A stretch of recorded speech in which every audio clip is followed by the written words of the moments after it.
about 13 when I experienced a shock.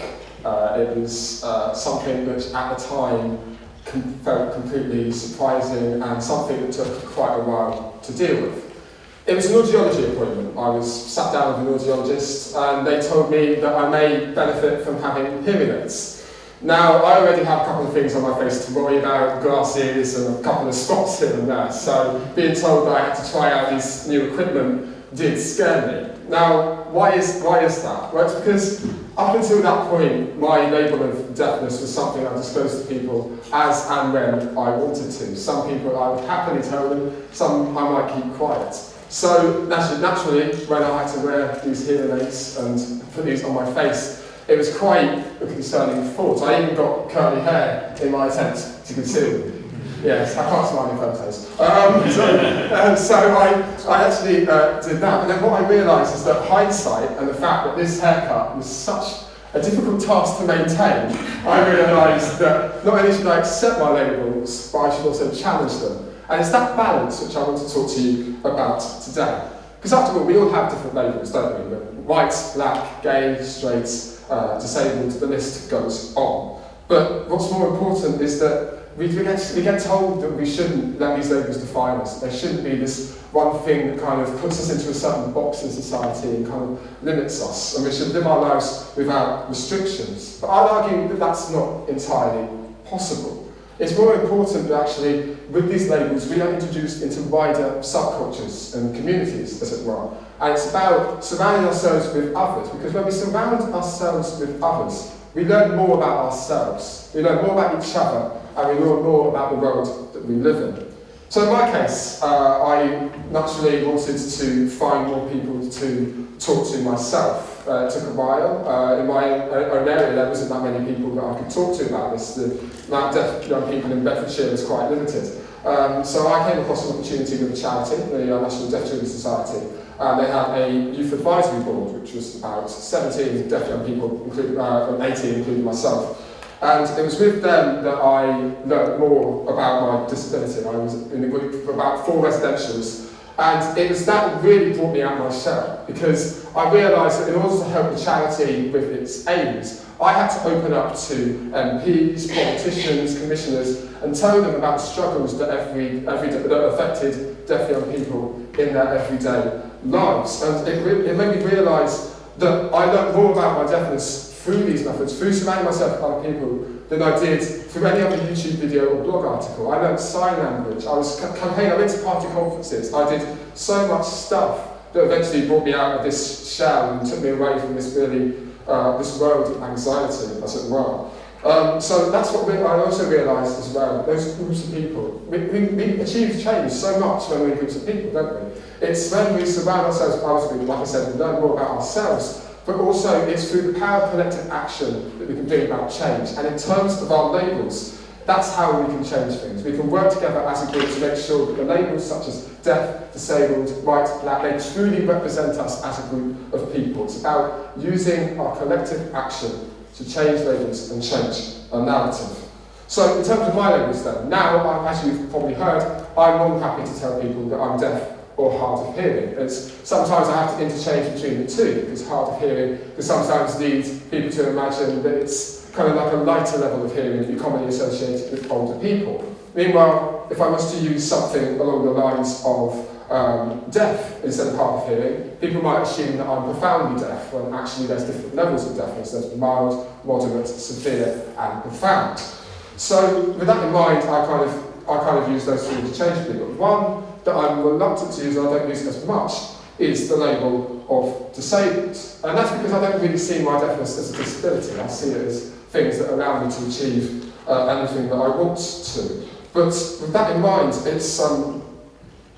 that in mind, there have been times where I have used it. And sometimes, and I say sometimes, it's important that we can use our disabilities as a card, as it were. I've realised that me telling you this doesn't really help in terms of certain opportunities down the line, saying I can use this. But in the sake of that, I sometimes use that card to get me. But it's important to remember that when you use these cards, the race cards or stuff like that, whatever you call it, it's important to remember that that's just a single foot in the door. That is the one step that can get you into these opportunities. Like, sure, I've applied for these schemes which are aimed at marginalised groups, disabled people and stuff like that, because they think that they don't have as much of a voice or as much of a say as those in the majority.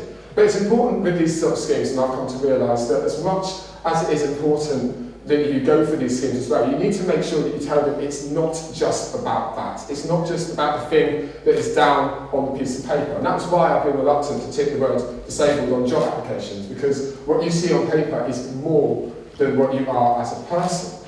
So I was reluctant to do that. And I make sure that when I go into these areas on work experience and stuff like that, I show them I'm happy to tell them about my deafness and disability. I'm happy to use it to educate, but it's much more important that you show the real you. Because after all, these whole work experience, you hear it, I've heard it through careers advisors and stuff like that, it's more important about the relationships and the people that you meet on these work experiences. It's about making those contacts. And so for me, every opportunity I met, I would make the contacts. I would not only educate, it's fantastic to educate people about your disability, your deafness, whatever your label may be. But it's more important that you build relationships and contacts, because in my case, those often led to bigger and better things. Because after all, in my case, I am an obsessive opportunist. I often take opportunities like this one here, and I often use it to get to the next stage in the process. In actual fact, I think I probably used my disability a little bit, and my deafness a little bit, to get on this stage, and I feel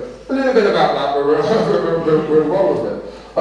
And it's important to remember that we hear these things about, and I don't need to stand here and say it, that labels oppress us. We all know that that can lead to the case, that they can marginalise us. But I think that there are certain times where we can use the labels and identities that we've been given to elevate ourselves and to get us into the positions we want to be in, the dreams that we want to achieve, and follow the career paths, whatever journey we want to take. These labels do have the power to do that. So I want to talk about the other side. I've obviously talked about my side, we can call it the minority labels, whatever. But it's important to note that those in the majority have identities and labels to deal with themselves. You know, there's the terms white and other majority labels like that have that issue where they have to deal with being in the majority.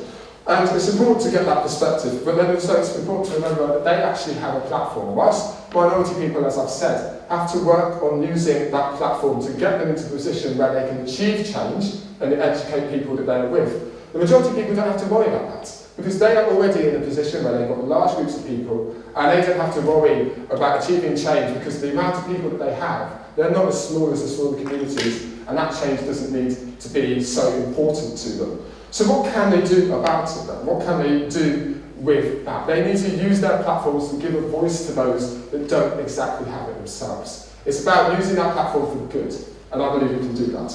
And it's important to, and that's the problem though, is that sometimes you hear a lot about this where people with majority labels, they can feel a little bit of guilt about being in that position. You know, you hear certain things. I know one disability charity has talked about a sense of awkwardness that comes around disability and how they interact. And then of course with the recent social political issues, the whole issue of what it is to be white has led to some people, or what it is to be a man has led to some people feeling guilt. But it's important to remember that we can change those labels as and when we can. And that's the thing, it's when we open ourselves to other cultures, that's the important thing, is that when we open ourselves to other cultures, that's when we learn more about the world. And I think that's how we tackle this issue of guilt. If we're in a majority position and we feel anxious, it's about going out and meeting other people. Much like I said about being able to give those minority people a voice, it's about going out and meeting them and expanding our minds and knowing what exactly their lives are about. It's about expanding our knowledge, and by doing that we can reach that level playing field where everyone is equal, which is an ideal scenario that I can imagine for us all. And in my case, I set myself the unofficial challenge, or like a little target of myself, to try and meet as many people from these minority communities as possible. I try to meet as many people from the LGBTQ+ spectrum. I try to meet different people from black and minority ethnic groups. And what I found is I learned more about the LGBTQ plus community. I knew which words that they could use that were acceptable. I learned more about disability and knew that certain words such as retard or spastic are no longer acceptable. And I learned that it abandoned all my stereotypes and misconceptions. It opened my mind and it introduced myself to new communities that I could understand as well.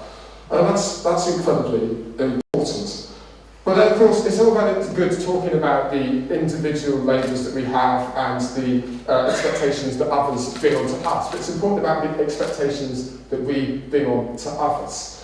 Because that's the thing, isn't it? We all have in the society at the moment this whole idea of we want to fit in with the trend. You know, we want to be the next great thing. We want to fit in terms of uniformity. But the problem is that if we then force people to live up into a certain way, we are robbing them of the opportunities that they can use and achieve with their position, with their identity.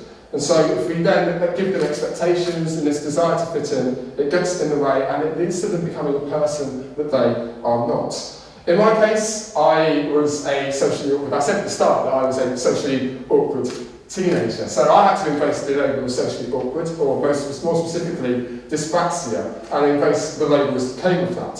And that's the thing, with every opportunity that I had in the past, I'd often use school or university every semester or every term to reset my identity. I knew that every year there'd be a whole new cohort of people that I could try and present myself in a totally different way. I could try and present myself as this social and outgoing communicator that's great at talking to people, where in actual fact, that backfired massively.